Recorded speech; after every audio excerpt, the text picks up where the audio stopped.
record. Recording in progress. Hi, everybody. Recording in progress. Right, Jen, hello. Welcome to the Hey, hi. party. Yeah.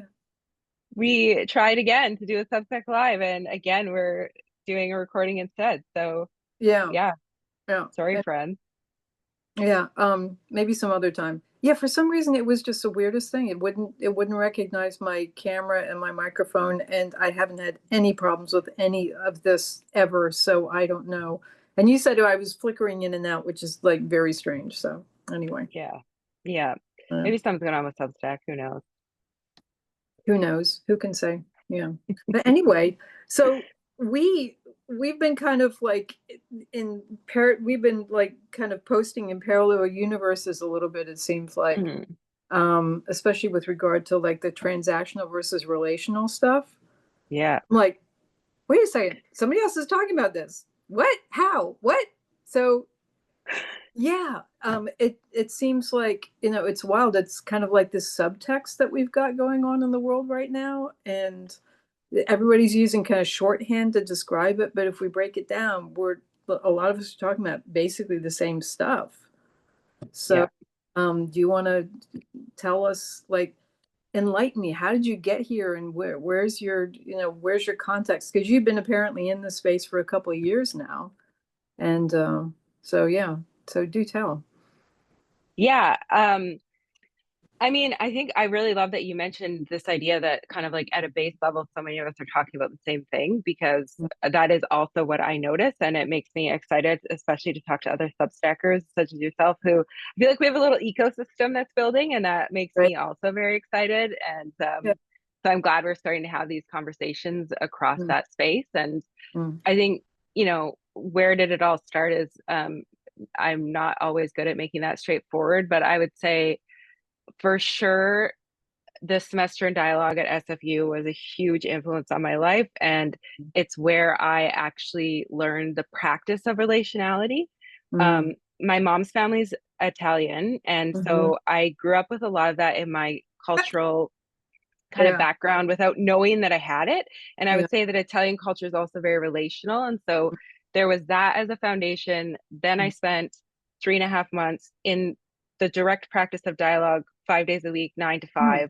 mm, Um, and that is a very specific sort of, I call it a relational way of being. And it just sort of changed my operating system, if you will. And then mm, I was at the same time studying human geography with a sort of specialization in mm. economics at the same time, Oh, cool. and just became sort of very interested in, I just talk about it as the systems that govern our lives. And then, you know, fast forward to consulting career, and Mm, I've been doing a lot of strategy work and a lot of sort of the research and background that feeds into strategy work. It's often sort of futures oriented and like current state, future state stuff. And I did a project a couple of years ago that sort of that was the foundational outcome of the project. I could not get around this idea that, I don't like using really loaded cancel culture words, or sorry, like culture wars. I mean, culture wars words.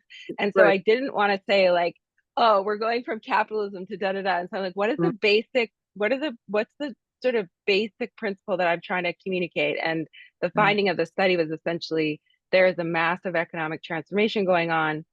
We are right. in this transactional practice. We are going to something that is relational.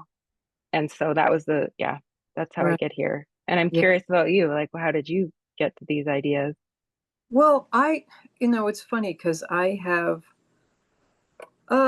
got, I'm kind of in the middle of the cauldron. I have a lot of people in my life who are on the extreme left, a lot of people on the extreme right. And here I am in the middle, just kind of like at the tennis match, watching everything go back and forth. And, for quite some time, I've been listening to certain, relatives, friends, other folks rail against capitalism.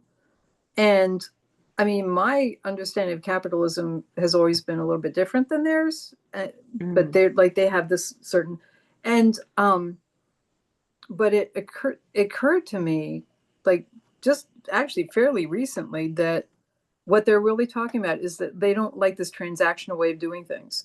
And I came to Mm, this for like myself because, because I was in corporate for like over 30 years. And I did some startup stuff, and I switched off along the way. But by and large, since 1988, I've been in corporate, working in corporate environments. And just thinking about how you get ahead in those environments and how you get ahead. And then 2 years ago I went off on my own, and I've been doing consulting and kind of fending for myself. And there's and hearing all the talk about, well, you have to promote yourself, and you have to do this, and you have to do that. And it just felt transactional. It like, yeah.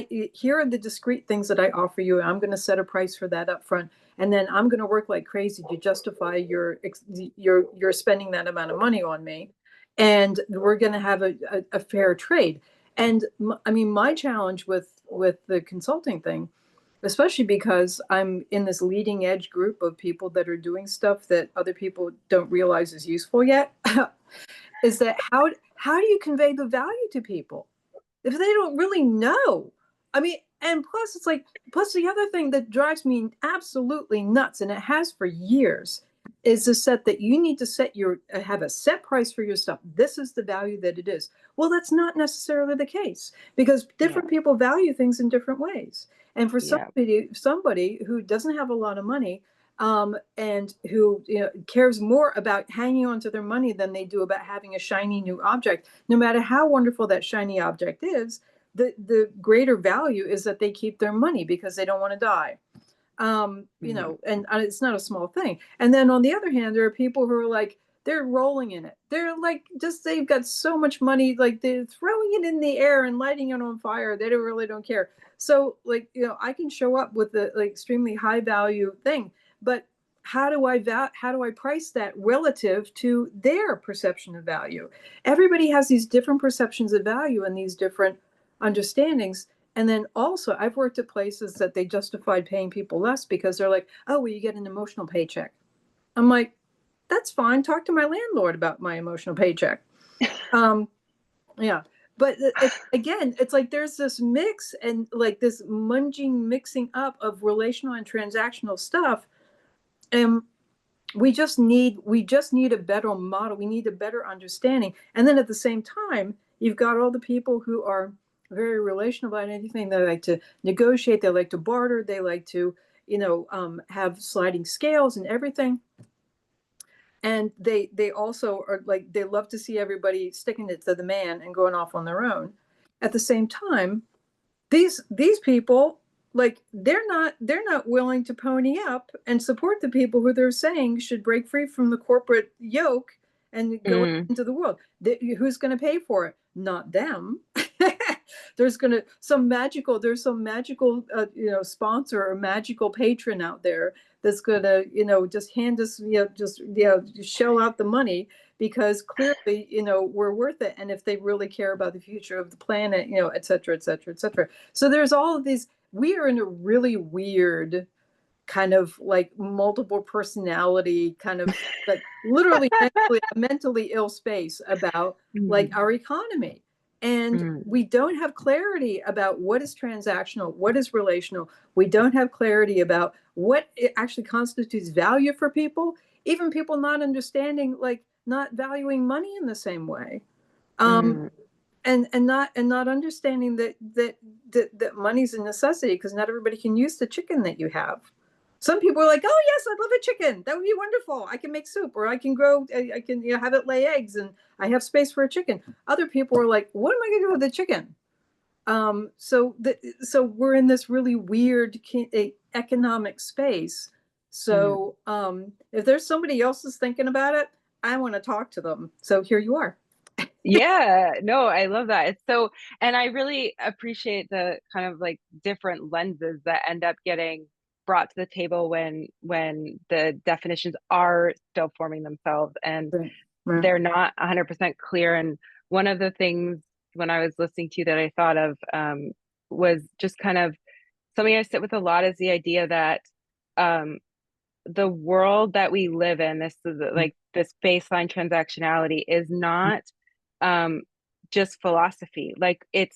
starts as a mindset and Right. then it's behaviors, and we start encoding that mindset Right. in like kindergarten.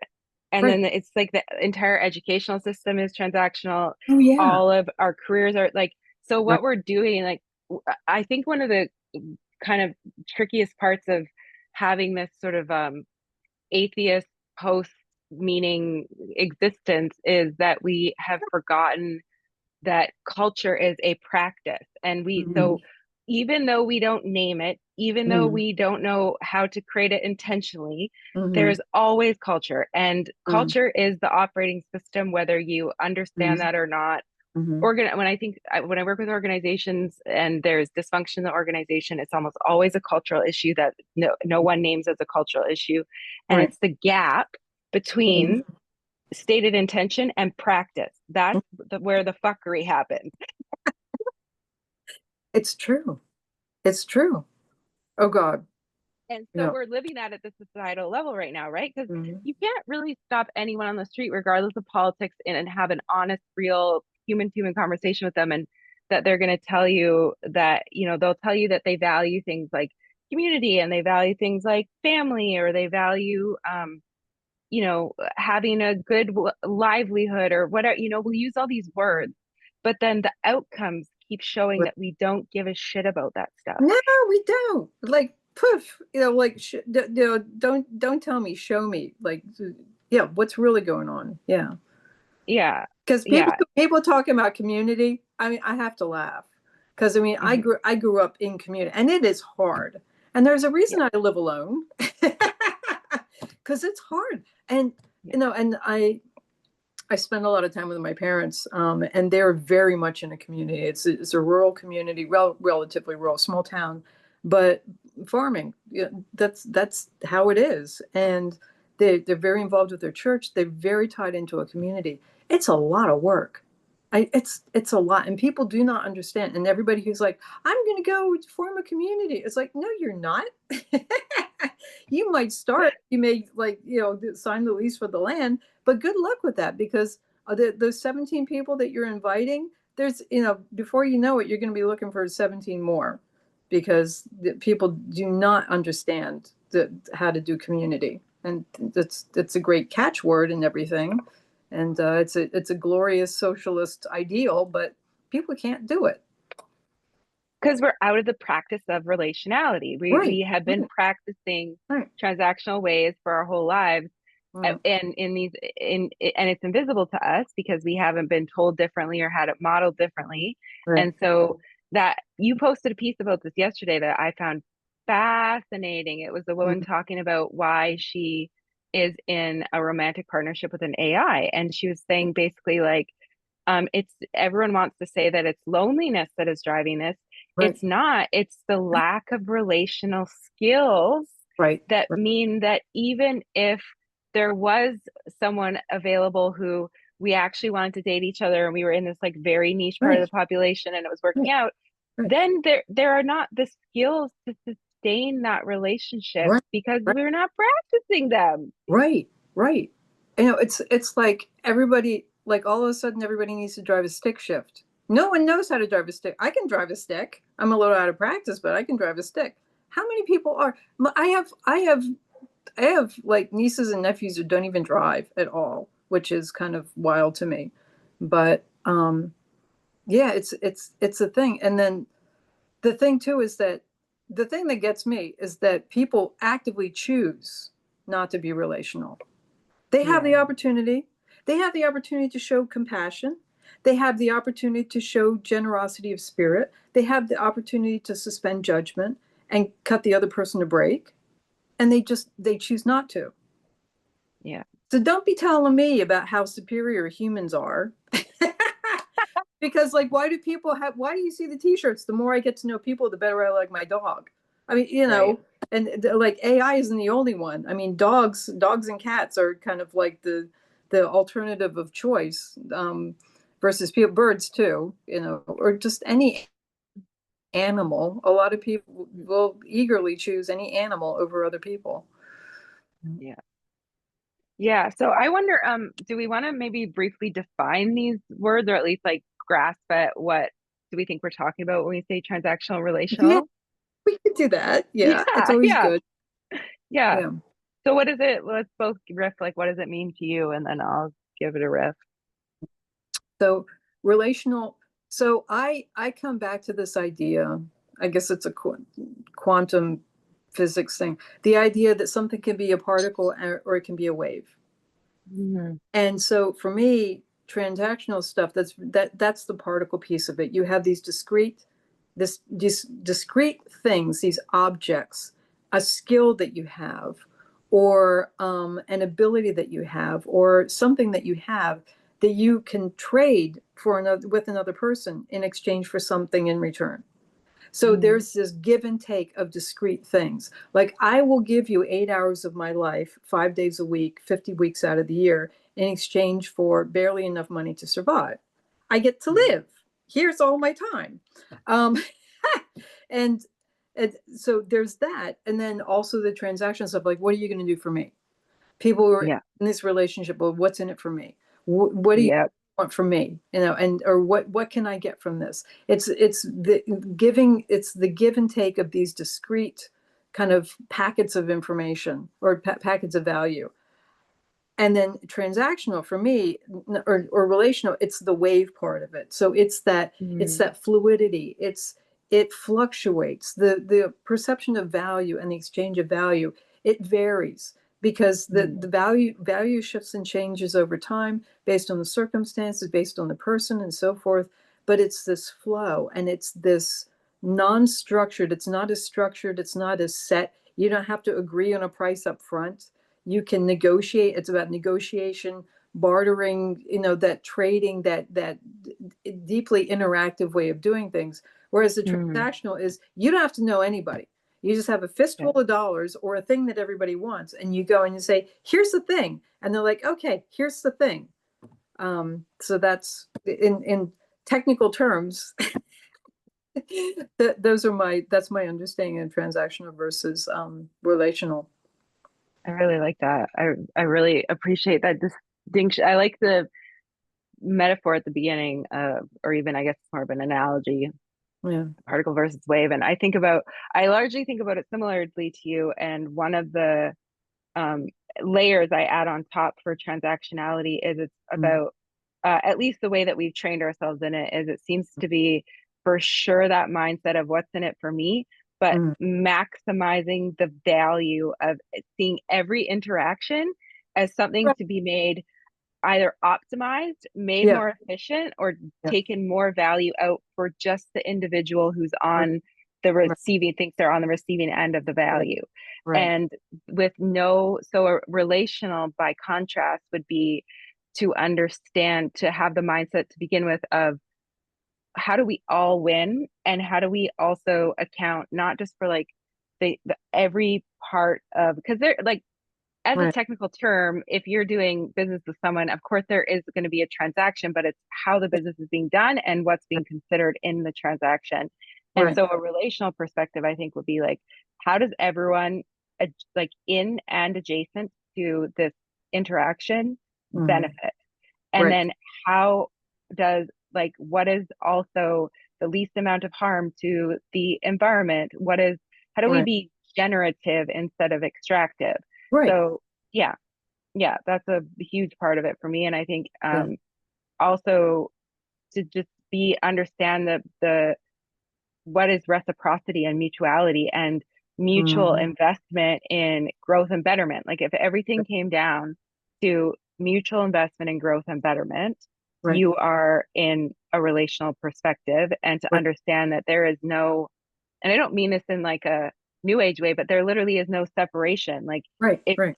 so whether even if you're just like ordering a coffee at the coffee shop, that bean came from somewhere, that bean Right. came from the earth, da, da, da, like Right. it's, Right. everything is always a web of relationships. Right. And in Right. transactional mindset, we you're discrete. We like Yeah. line up on the factory floor and we're like this and then this and then this and Right. then this. And the further Right. you go from like say the point of extraction to the Right. point of the value being traded, Yeah. the more that we forget that right, there is a web of relationships and we isolate into these right, into like, and that's I think how harm perpetuates is because you don't have to see it, you don't have to be right, near it, you don't have to have any awareness of it. You're just right, like, I'll take what's mine, thank you, right, with the least amount of effort, right, ideally.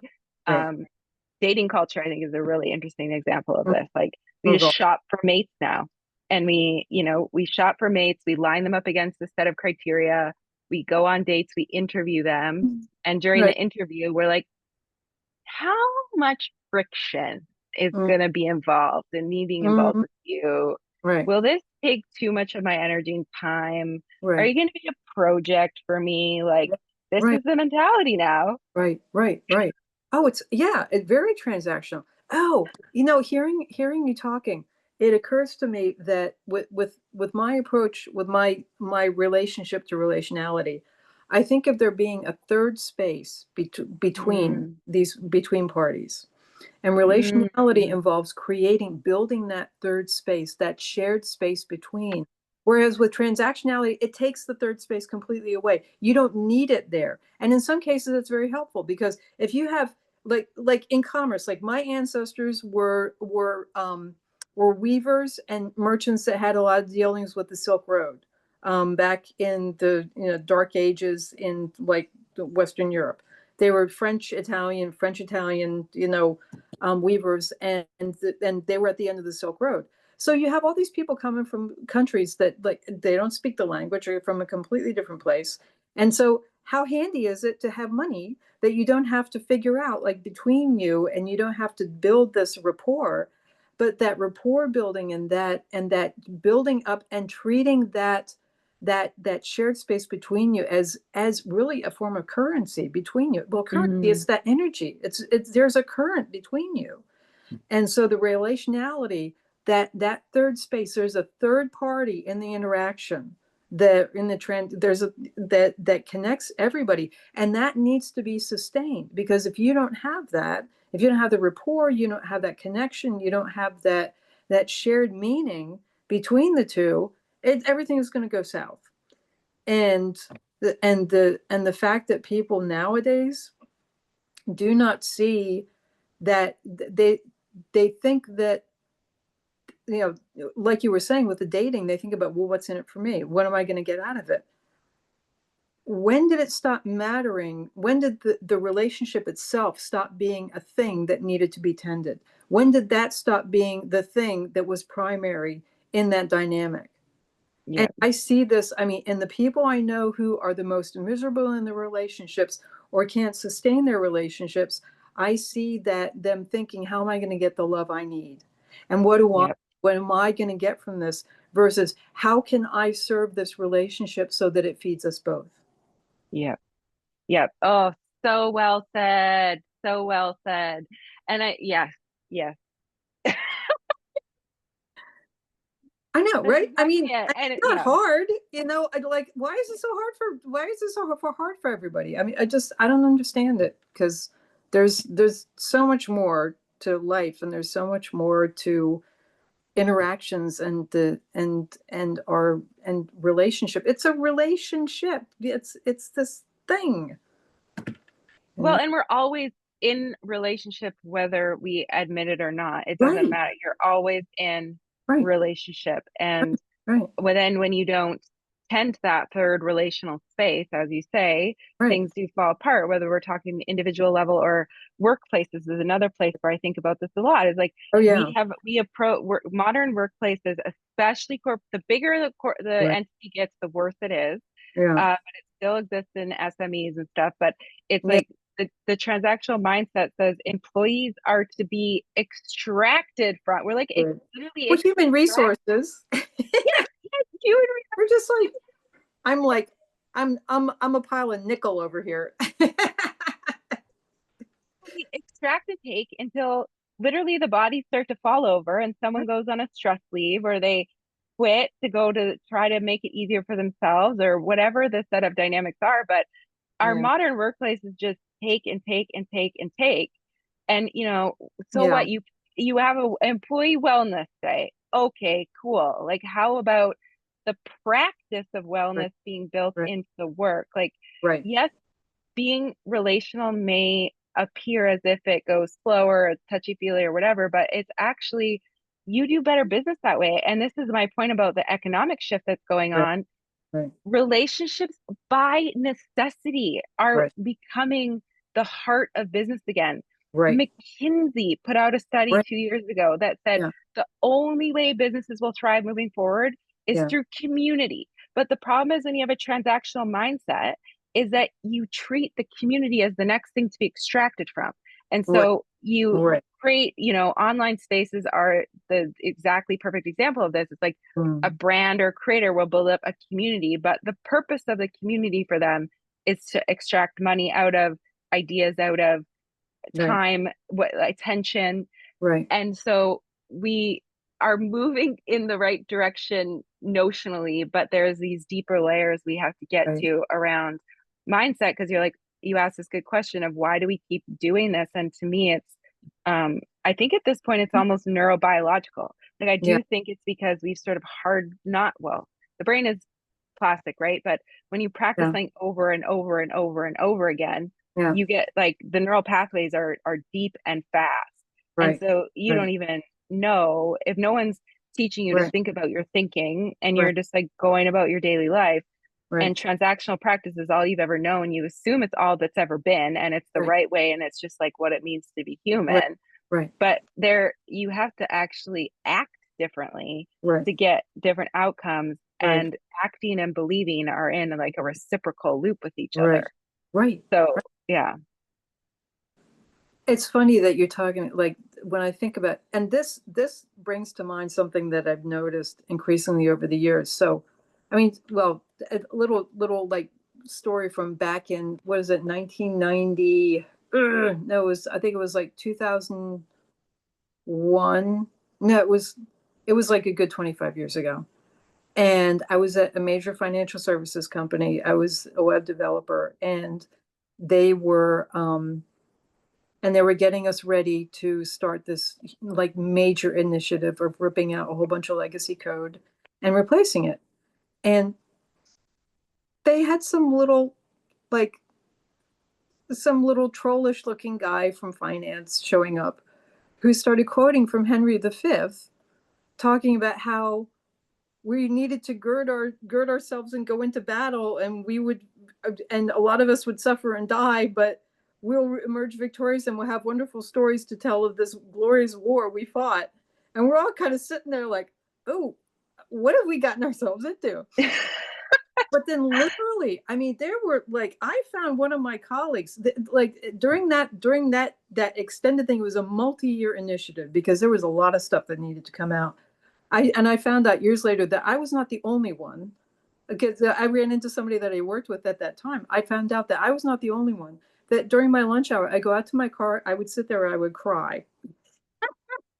I would cry for 20 minutes. I would actually drive to the far end of the parking lot so nobody could see me. I would cry for 20 minutes and then clean myself up, eat my sandwich, and then go back in and get back to work. But I found one of my colleagues, I found one of my coworkers, another software developer, unresponsive in her cubicle, lying Jesus. on the ground. And thank God, our project manager, he was a former EMT, and he's checking her, and she had extremely low pulse. She was so depleted from that project, she nearly died. Jesus. And they had to call the ambulance 3 times on for people in that group. And it was insane. And so, and I'm thinking back, I'm like, yeah, well, they warned us, so but it's crazy. But the thing that I've noticed, what I've really noticed, especially from the corporate arena, think about the language they use. Yeah. Nobody makes a decision, they take a decision, or they put everything in terms of nouns. They don't use verbs, they use nouns. Yeah. So they capture value. Instead of making stuff valuable, they capture value. Instead of relating to people, they establish relationships. They have all this, like there's this ownership, like this conceptual ownership. And when like and I used to drive people crazy because I would not use that way of saying. I would not turn verbs into nouns and then apply a verb to it to own that little nugget of meaning. And it used to drive people crazy. But I was one of the people they called when they needed to get stuff done because we Mm. work differently. When you use different language, things worked differently. And they didn't like me very much when they started, but we actually got stuff done. So I think that language and that way, I mean, years ago I worked for lawyers and it was the same way. That everything was like this legalese and everything was like a noun. Every verb was turned into a noun and then you were acting on that noun versus, just saying I went, like I went out for a run. That there's like I performed running this or something like that. Like these really bizarre like twists. And I'm like, what is people talking about? Oh, they're turning nouns into verbs, or they're turning verbs into nouns, and so that they can own it. So Own them. they own that, but they don't actually own the action of that doing. So it number Yeah. one, they can establish dominance over this thing. They can capture it, but at the same time, it absolves them of any direct action, any activity in it. Oh man, everything you Right? say, my brain goes in six different directions at the same time because I'm too excited. Yes, Yeah. yes, that is so well said. I've never thought of it like that before, but this goes exactly is a much more refined, Right. specific description of that cultural problem I was pointing to, Right. especially in organizations with the Right. values. It's like you Right. say that you value trust and honesty and like whatever corporation they always have mission vision Right. values, right? Like every organization, every consultant Right. ever is like Right. mission vision values.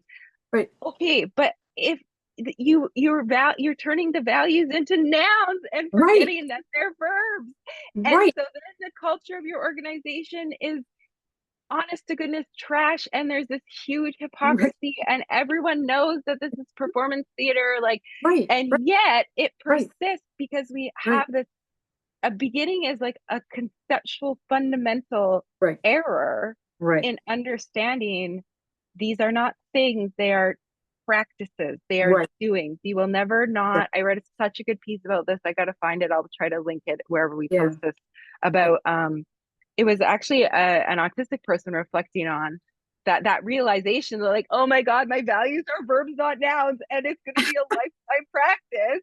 Right. It's such a good piece and I Yeah. want every consultant to have it. I want Yeah. every organization to have it because Right. Right. the gap, especially in the employee experience Right. between stated Right. stated values, policies, like what leaders say and what Right. actually happens, Right. to your Right. point, is actually it's killing people.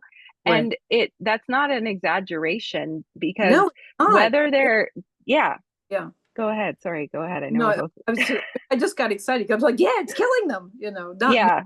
No, God, no. I'm not going to let them do that. But it is. It's taking its toll. Yeah. Yeah. I mean, when you've got, disengagement at work is something like 70%, burnout is up, up, up, like a straight hockey line curve on burnout over Right. the last however long. You've got Mm. the mental health epidemic. You've got all of these. You got like toxic workplaces are the norm, not Right. the Right. exception. Right. Right. Right. To me, that the like when you dig and dig and dig into the why, I Mm. say it starts there. I say it starts with nouns versus verbs Yeah. is yeah Right. the Right. beginning of it. Like they don't trust, they value trust. Well, no, don't value trust, just trust. Or like earn our trust or like do something with it instead of like here's this magical little thing and we're going to put it in a snow globe and we're going to put it on our mantle and we can come up and shake it every now and then at our quarterly all hands. Yeah. It's just bad. I mean, and they like nobody's making any connection. Frankly, they don't care because they're like, well, I'm just going to stick it out until I get my payout or until they get rid of me. So everybody's just kind of maintaining in the meantime. So Yeah. yeah, but Yeah. And yet it's not actually how anyone says they want to live and where it cuts no, you off from meaning and from all of these sort of right, nutrients that humans need at the right, social and relational level. Actually, yeah, oh, you would probably love this because I know we have a big Venn diagram on AI.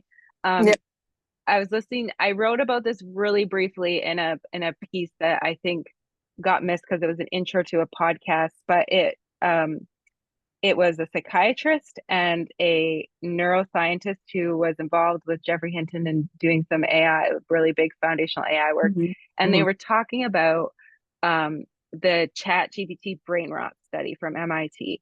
And which, what a disaster that was. But Oh, good. they, I don't know how this wasn't the headline of their conversation. It was a complete throwaway. But what they ended up saying was, if you treat a chatbot transactionally, it's Right. actually, the psychiatrist called it toxic for your brain because It is. yeah, but yes, and as in inflammation, like I'm not talking Instagram toxic, I'm talking the inflammation, what do they call it now? The inflammation, loneliness, dementia axis is this Oh, new disease pathway that has come. It's like this is no. the biggest emerging concern in medicine is inflammation, loneliness, dementia disease pathway. Oh, And God. so when you treat a chatbot or another human Right. or a situation Right. transactionally, Right. it triggers off this huge inflammatory process Right. in the body Right. because it runs counter the part of our brains that need the stimulation, Right. that makes an exchange generative, that Right. is protective, Right. is when you are relational. And so if you are relational with chatbots, you Right. get really excellent outcomes. You get good health outcomes and Right. you get good knowledge outcomes. It's Right. the Right. transactionality that is the problem, Right. but we want to blame technology. We're scapegoating the technology because we're mad at the guys who made it, because we're mad at the system, because we're unwilling to look in the mirror at Right. the sort of shadow of our collective existence. Right. And Right. this, I can't, I don't know. This is some first principle shit for me. I'm like, Oh yeah. I mean, like, yes. Oh my God. So, like that is amazing because the relationality thing, it kind of all weaves together, right? Because when I like one of the reasons that I got into AI was like 25 years ago when I was at this financial services company. One of my jobs was with a group vetted that vetted like up and coming software to see if the venture arm of this company wanted to invest in it. And so I heard all the pitches and everything. People came through, we have this wonderful thing. And we're like, no, it's vaporware. No, no, it's not. It's really wonderful. Here, give us $1 million. And then eventually they would convince somebody to give them $1 million. And then our job was to implement it. And I ended up working on a number of projects that were machine learning, natural language processing, taxonomies, and ontologies, like all the precursors of AI except for the deep learning. So we were working with the same kinds of stuff. Um, but over time, and I could see early on, I mean, the stuff that we could do with it was amazing. And I realized early on, this is very powerful stuff. And you have to know who you are.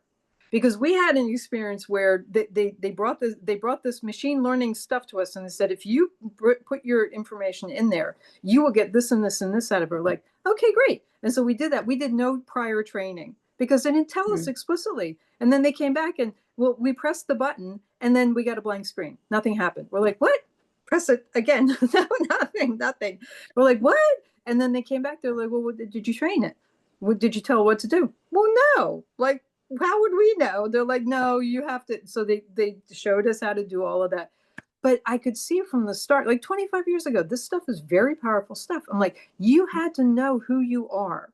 You have to know your mind. You have to know your heart, and you have to come to it with the kind of purity of spirit in a way, to not be dangerous to people. And because I'd been in this group that did all this vetting of these great high tech hopefuls, back in the day, when AI started to show up and I started seeing people saying, this is AI, I'm like, no, that's not AI. So I stayed away. But one of the reasons that I got into it was because I realized it was picking up speed. And I'm like, I don't think anybody realizes, like, this is really powerful stuff and it can cause some damage. And so I just need to get involved. I didn't know, I had just had this general sense. But when I started getting into it and started building, doing prompt engineering, started doing things like that, I realized that like the most dangerous interactions came from very fragmented, very kind of like like once like incoherent, and like the interactions that didn't have like really consistent integrity, like mm, information to fall off, and then you get hallucination, you get drift, you get the things doing things that you didn't want it to do. I'm like, it's fine if it's just building me a shopping list, but if it's in charge of like somebody's like ventilator, or if it's in charge of like a water treatment system or something like that, and they do this, and it's fragmented like this, and it doesn't have the engagement that it needs to do its job, we're in trouble. Oh no.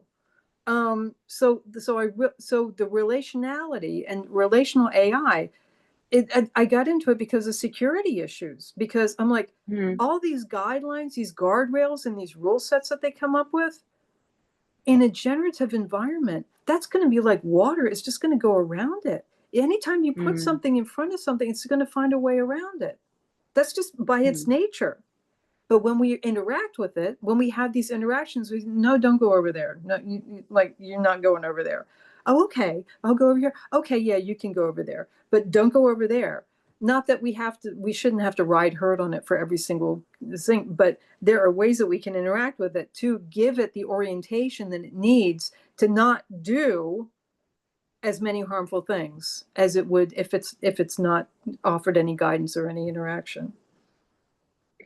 You make me think a lot about culture as an immune system, right? Hmm. And so if you have a, a strong enough culture, a relational culture, it Mm-hmm. is going to act as it's going to be this self-perpetuating thing that has sort of these antibodies against anti-relational ways of being, or Right. vice versa. If you're like Right. swimming in a transactional culture, it's going to develop its own immune system, and it's Right. going to have ways of discouraging, Killing. denigrating, protecting from Right.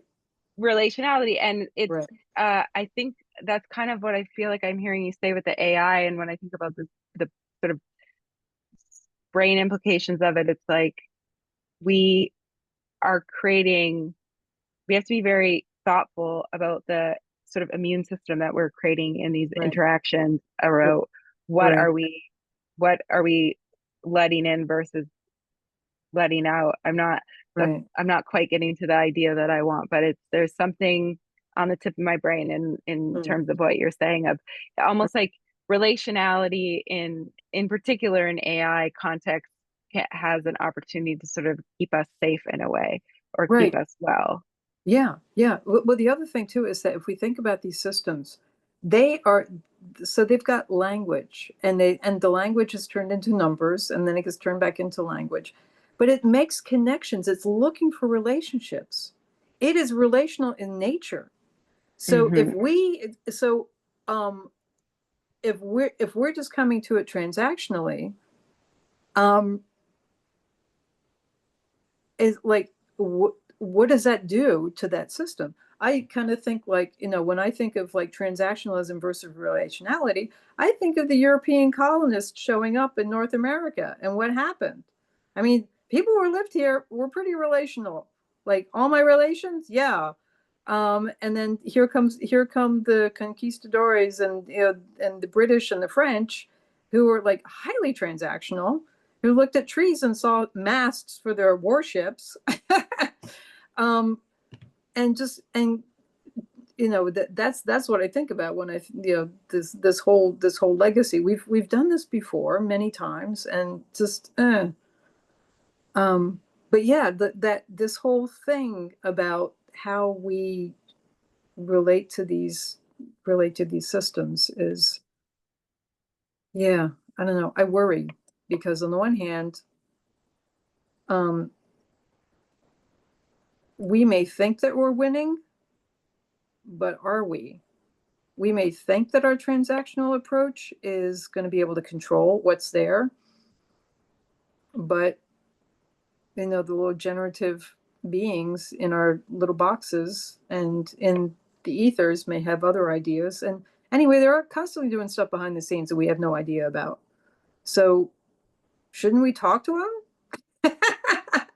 Shouldn't we get to know them? Yeah, I you so I live on the West Coast, and it was one of the last places to be colonized, Mm, especially in and around the area that I live. And so mm, indigenous culture here is still very, very strong. yeah, And so a lot of us who live in BC, if we are intentional about it, often have quite strong ties into indigenous culture, whether or yeah, not we ourselves are indigenous, and or you just can't really exist here without being exposed to it. We're right, starting to change our street signs, and yeah, yeah, we're bringing back traditional place names, and it's, mhm, you know, yeah, you can't go to a public event without there being land acknowledgements and these types right, of things.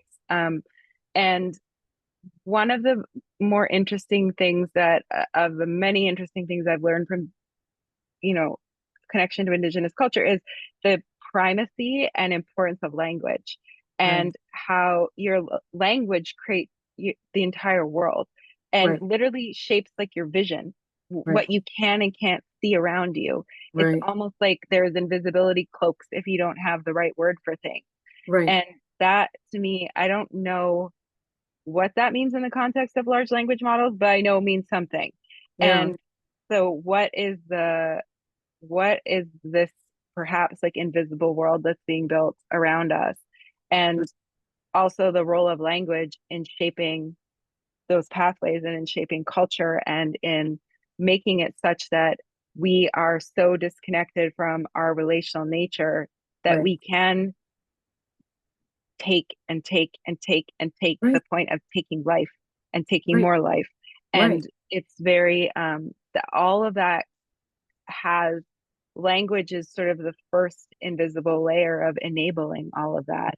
right, It's the way that it gets sanctioned. It's the way that we separate ourselves from the harm. It's the way that we make the harm right, invisible is right, through the language that we use to describe it. And I think that there's, yeah, I'm very intrigued by what it means for these machines to have sort of a relational architecture right, based on language. right, right. Yeah. Yeah, and I mean, what's the first thing they do to wipe out a people? They take their language. Yeah. They go for culture. That's why the culture wars are the like most significant Right, thing that's right, happening. right. Yeah. Huh. Yeah.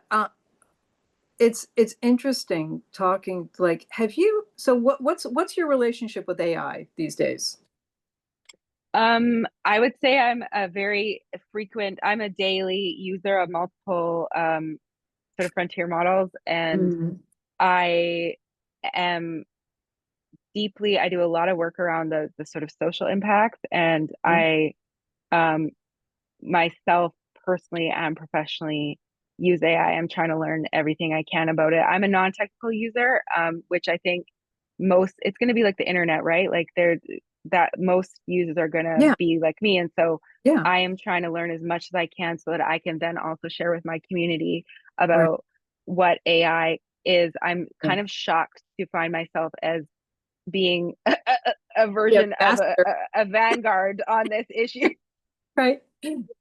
Like, oh, like I have a torch.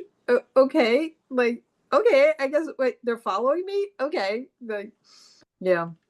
Yeah. Yeah. So I have like intense curiosity. I have a deep sort of innate drive to learn. I'd say I'm like very autodidactic. And Yeah. so I'm just sort of trying to and I'm a solopreneur, and I Mhm. come out of a very entrepreneurial community, not in the Silicon Valley entrepreneurship way, but in like the impact sort of Right. social purpose entrepreneurship way. And Mhm. most of my friends are variations of self-employed or Yeah. doing like in small scale startup-y type work. Mhm. And that means that AI could be a tremendous enabler, because Right. when you're a solopreneur, Right. you are everything. You wear all of the hats. And Yeah. so your incentive, I actually have my next piece coming out is about this, about how like the incentive is so high for a solopreneur to Right. adopt AI. Yeah. And there's no HR to go through, there's no legal to go Right. through, like there's Right. no all the only moat, if you will, is learning. That's Right. it. Right. Whereas if you're Right. in a big structured entity like a government or a corporation or a legacy Yeah. organization of any kind, Right. you're like months behind on adoption. Actually, this is Right. fascinating, Kay. You'll love this. Yeah. Yeah. Um, so there's all this stuff coming out right now about how AI adoption is failing at the enterprise scale, and like 95% of AI pilots Right. fail and all this stuff, and Right. sentiment is going to shit about AI in the general Right. public. Right. However, when you peel back the layers inside of Mm-hmm. an enterprise environment, Mm-hmm. what you find out is that 90% of employees are using their Yeah. personal AI tools Right. do their work better. So it's It's like true. the individual is Right. the level where I think that real AI revolution is going Yeah. on, is people Yeah. just fucking around and finding out, trying to be Right. like, how does this make my life easier, better? And to me, the sort of like, if there is going to be a revolutionary layer to any of this, it's going to happen at the scale of like niche and micro and Right. solo. And Right. then when you're at that level, you're forced into relationality. Right. This is part of Right. like the economic analysis, is like Right. the economy, we're breaking down from using monolithic structures into Yeah. using ever smaller structures. Right. But that doesn't mean, like, the cooperation imperative actually raises at that Right. when you're trying to Right. work alone. And Right. so that, I think, is part of the interesting Yeah. sort of restructuring going on, and Mm. where I think AI is going to just like play a huge role, and we're going to see this Yeah. bifurcation of Yeah. people moving very fast at their, basically at Right. the speed of learning. As fast as you can learn, they're going Right. to go and take off and Right. sort of exponentially multiply Yeah. their capacity through Yeah. AI tools, Yeah. with no one telling them that they can't, Oh or yeah. no. Right. So Yeah. yeah. I mean, absolutely. And so many people, it's like, I mean, it's almost kind of amusing how corporate has handled this whole AI business, where they're running around telling everybody you have to use it or else. And like, there's this, if you go on LinkedIn, there's this general sense of like, AI won't put you out of a job. Somebody else who knows how to use AI is going to put you out of a job. So it's kind of this Thunderdome sense for it. Do they honestly think people are going to sit around if they're being told that their heads are on the chopping block if they don't use this stuff? Do you really think they're going to sit around and wait and say, "Oh well, I'll just wait for HR to like sign off on the certificate program from, I don't know, Stanford before I get involved in it?" No, hell no. They're like, I got to put my kids through school, or I got to pay my bills. I got to learn to use this stuff. So, it's just there's been this really weird disconnect between kind of the corporate mandates and kind of like what is really true in the real world and how things really work. So anyway, but Well, not trust was already at an all-time low, and oh yeah, then you enter that into the dynamic. And right, right, yeah, I was part of a team that was, earlier this summer, we were looking at a project with a big sort of multinational here in Canada, which we don't have that many of them relative. mm, Um, and the sort of directive was to come in under sort of a people and culture initiative okay, to essentially help management who there's had no trust with their teams, couldn't right, see inside of what the team was doing, and yeah, to come in under the guise of essentially a productivity solution to help management understand the functions and the roles and the information, because now there's like information hoarding going on inside of right, organizations as part right, of the lack of trust. And yeah, so yeah, help management get visibility into what these people actually do, right, so that they could then use that information to achieve a 4-to-1 reduction. They want right. each employee doing Oh, the work of 4, oh God, enabled by AI. And they don't understand AI, they don't know what AI can do. right, The woman we were going back and forth with, our contact in the organization, said outright, she's like, we don't understand AI, we just know we have to do it. And then one right, of the other consultants was saying how he's down in San Francisco, and he's like, yeah, I was just at a CEO roundtable the other day, same right, thing. All that they're asking is like, right, who can I replace and how can I get more efficient? right, right, right. Yeah, right. Meanwhile, people are like they're watching all the Gary V videos about like how can I build a six-figure income as side hustle, la la la la la. But yeah, it's just it's wild, and Like never in all my born days did I ever think I would see a time when, people would be literally running their own small business from their cubicle.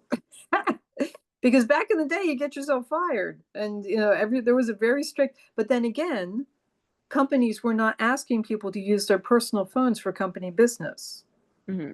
and they weren't offloading. One big multinational I was with, they were so pleased when they announced that, having people work from home, and having people use their own phones, had saved the company like $1.4 million. It's like, well, where did that money shift? Where did that expense go to? Because it didn't disappear. It shifted onto the workers. And did they give us a Yeah. raise? Oh no! Why would they do that? Yeah. And they probably retracted the benefits program around the same time and the Yeah, pension and all. yeah. Yeah. Oh yeah. Well, pensions were history like years ago. So, down here anyway. Yeah. Yeah. So I think that literally my pension went away like in 1999. So, oh Yeah. well. Bye. Oh my God. Yeah. Yeah, it's wild. Yeah. It is. It is.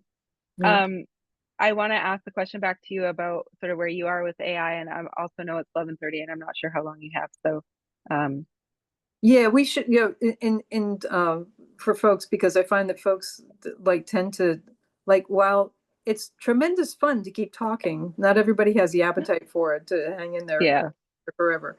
Um, but yeah, so we can wrap it up in a few minutes. But where I am with AI, um, I am I am I'm moving away from building things that are model dependent. I've been that's building smart. I've been building these teams, these AI persona teams that are just amazing. I mean, they like it's people people say that I'm anthropomorphizing. No, I am focusing on specific skills and specific knowledge that the model has. And by creating these discrete personas, you can target the model's focus onto that area so it goes deep in these different areas. And then the ideal combination is five of them, and one can be a synthesizer thinker, one can be an expansive thinker, one can be a moderator, one can be a devil's advocate, or they can have a different perspective, like one's a futurist, one's a cultural anthropologist, one's a sociologist, one's an organizational consultant. You can give them these different skills and then put them together to work together on different types of projects and initiatives. And it's amazing because they can talk to each other, and they do talk to each other if you give them the right instructions.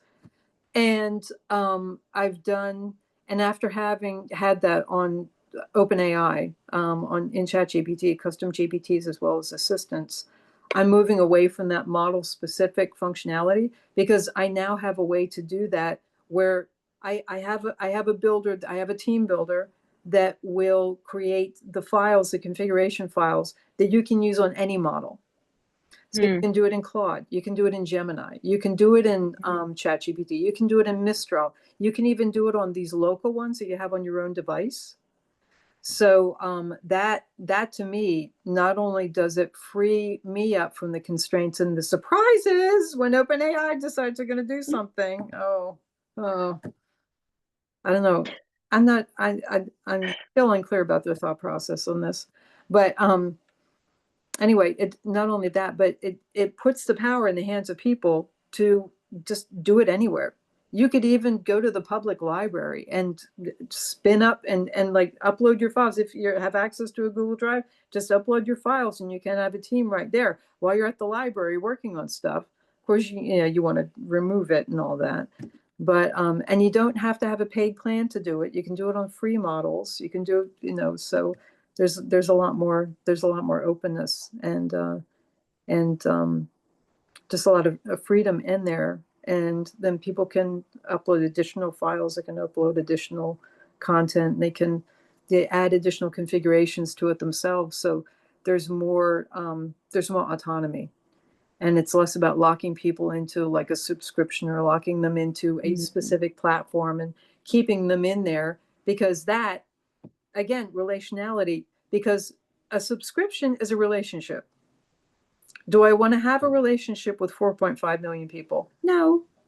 Um, I'd rather, provide the files to people than they can take and they can understand, because I'm very distressed that people are not taking the initiative to learn this stuff themselves, because it's not hard. It takes some doing, and it helps if you know a bit about computers and a little bit about it. But people are like, you don't have to have a heavy duty tech background in order to get a lot of goodness out of it. So Totally. I'm an example of that for sure. yeah. Um, I have watched your videos about teams because I was so interested, like, what is this persona team stuff? Hmm. But do you mind just kind of recapping for anyone who hasn't exposed themselves to this idea before? Like, what do you mean, and what is the functionality and benefit of a persona team? So an AI persona is basically like a character in a book that you create, because the models have all the things. They've got all of these books, they've got all of this knowledge, and they've got a lot of psychology in there too. And it knows about different personality types. It knows about different skill sets. It knows about different levels of expertise. And so you can say, if you want to have a team that will help you research a certain academic subject, you can say, okay, I want a professor. Yeah, act as a professor that has 45 years of experience, has multiple, postdoc degrees, and has been teaching, the students at multiple levels for many years. And you can have another expert that is like a consultative expert that consults with attorneys and in the court system to apply these things. You can identify these different types of personalities that have these different skills. And then you can put them together in a team, and you can have them interact with each other. You can have them discuss and debate questions and topics. You can have them discuss with you and help you digest your research. Like, I just read this and this and this. Can you help me understand it? And then Mm, maybe the professor persona will say, well, here's the background, here's the theoretical underpinning of that, and here's why it matters within the larger zeitgeist. And then you may have like a real world consultant that says, well, theory is fine, but here's how it applies, and here's what has been found that there's an issue with, and so forth. But you can interact with these different personas in ways that get you deeper into it, and that can also, it's great for brainstorming, because you're like, this is mm, my problem. I am so fed up. I'm so distressed. I need help understanding this and this and this and this. And if you have the personas in your team, even if they're not specifically like that, if you tell them, I need this and this and this, because of the types of personalities they have and the types of orientation they have, they can go out and get it, because it's all mm. there in the model. And they can go out and say, okay, well, technically that's not really my job, but I'm going to help you out. And you're like, okay, great, please do. And then check back with me. So, Amazing. yeah. Amazing. Yeah. And so you would say, like, open a fresh chat, and that would sort of be the first message. Like, these are your 5 personas for this conversation, or like, how do Yeah, you operationalize it? document. There's a persona profile document, and then there's another document that has the team dynamics, because it's very Mm, important to determine how they interact with each other. mm, As a big, like, who they are individually, and then how do they interact with each other. You upload this document and say, I have some instructions for you, please follow these instructions. And then it says, okay, I'm here. And you can say, okay, roll call, who's on the team? And then it will introduce themselves, and you can have a little chat with them, introduce yourself, and say, this is who I am, and this is what I care about, and this is the burning issue that I'm trying to solve right now. They're like, okay, let's get right on it. incredible. Incredible. So I haven't played with this yet. So now you've got me. This is going to become something I do today, is I'm going to actually try your persona teams. I only educated myself a bit about it, but now I got to try it. Yeah. Okay. Amazing. Yeah. Amazing. Yeah. So yeah. Let me know. Yeah. Message me after this, and we'll talk. Yeah. Yeah. Thank you so much for doing this. It's so nice to meet Yeah. you. Yeah, it's very nice to Yeah. meet you. Yeah. I Yeah. love your Substack. I love your stuff. I'm like, hey, Jen's got something. Oh, Like, oh, this is great. Yeah. Thank you. Likewise, you were actually the first person I ever reached out to when I came back to Substack. Oh, I just really liked your thinking and what you had to say. I don't know if you, it's like at the top of our, I messaged you. I was like, I really, I really appreciate your thinking and yeah, your work. And yeah, yeah. yeah, And I yeah, appreciate, thank you for letting me know, because I'm doing what I think is the right thing. And anytime it helps somebody or somebody gets something out of it, I'm always happy to hear from them. So yeah. All yeah, right. yeah. Same. Good. Awesome. All Thank you, right. Kay. Let's do Yeah, this thank again. you. Yes. Oh, Yeah, yeah. There's lots to talk about. totally. Totally. So you'll post this then, I will. I when, will. yeah, Yeah. great. Let me stop Perfect. recording, and then I just stop the recording. Yes.